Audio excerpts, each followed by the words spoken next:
might as well start with a question, a comment that was left on this channel page.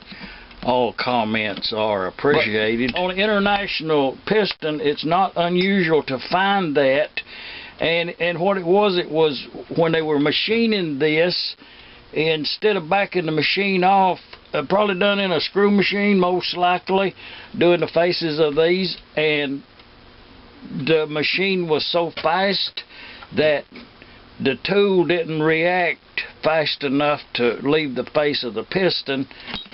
That will cause that same shape as the tool cross-slide withdrawals, meaning coming back this way, and this is still turning.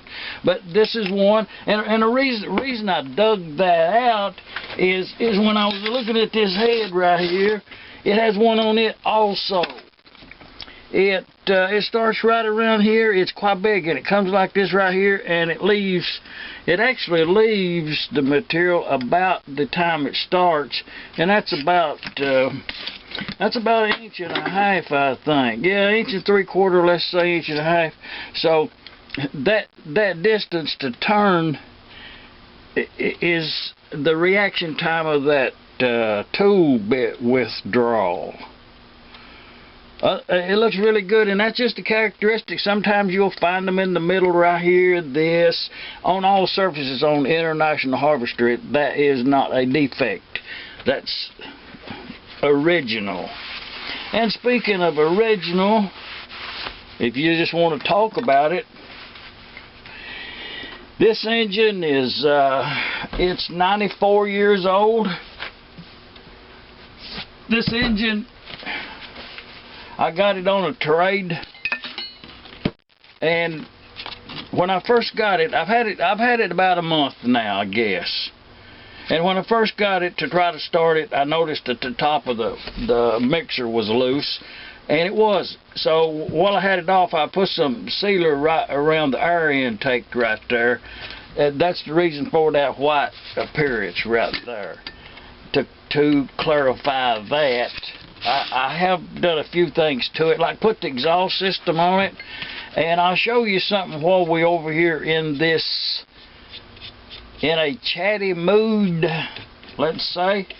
This is the needle valve that we looked at earlier, that you only turn such a little bit of distance. And I was over there digging around in another box looking for something in the meantime, and it don't look like it's ever been used. It looks original, very good condition. But for comparison, and the International would have been this same way over here. This taper on this needle is 3 times the length of the taper on this one right here. Oh, this one's dubbed off really bad. Okay, now I said I was going to replace this. I tell you what, let's do. I just wanted to show you the difference, and I'm not going to change this. One of the reason is when you're working on something and you change out 4 or 5 different parts, then you really don't know which part was bad. So I'm going to do this in a step and leave that as is, and kind of just let it rely on a valve job and some gasket sealer on the bottom of this mixer right here. Was not sealing at all. Like I say, the engine is 94 years old. Consideration that it was probably built in the middle of 1920, in the mid years there.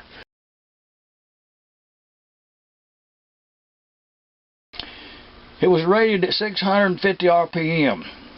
There was a difference in RPM in the older one and the new one. And another thing I'll tell you too, something that you may have overlooked, and if you did, you ought to do it now. Don't put it off. The way I modified this exhaust system, by putting this is factory right here.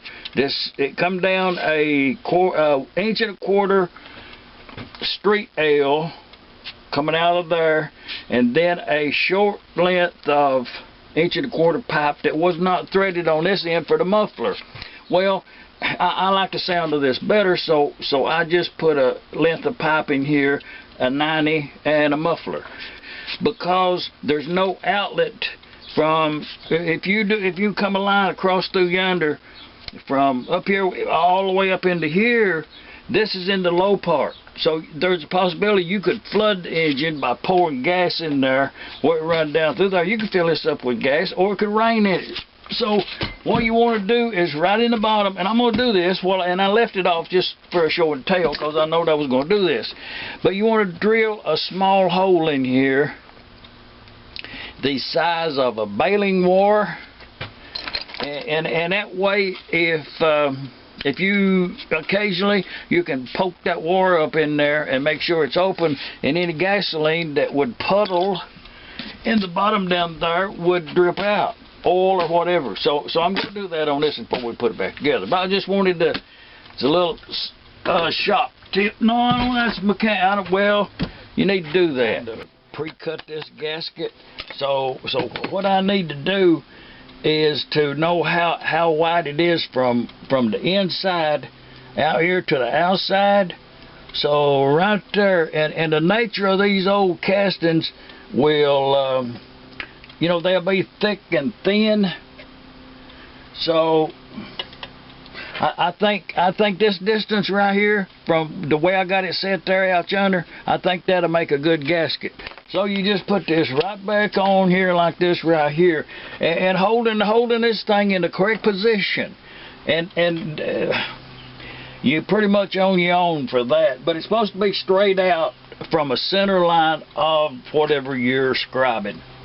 Just imagine that, and then just go right around yonder and get you a blueprint. Get you some marks on your completely all the way around, and then, oh, it's simple. I mean, it's first grade stuff right here. Now that's a rough cut. That's the way I leave the outside of my gasket, a rough cut. And then I put the head on there, and then I take a sharp instrument and trim the gasket to fit the head. So with that, so there won't be no confusion. Sorry about that. I had a writing surface there. Put the head right there, and just imagine where that bolt, where that stud. You have to imagine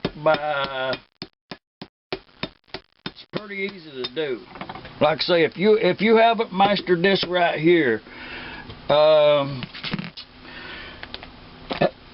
okay, and you got a pretty decent. I'm gonna hold my finger down here, and if you want to, you can. Well, probably should, but I don't see one right off. You can insert the studs back in the holes, and it'll keep you in alignment. And just imagine up there where you think that other one's going to be at. And once you make a indent,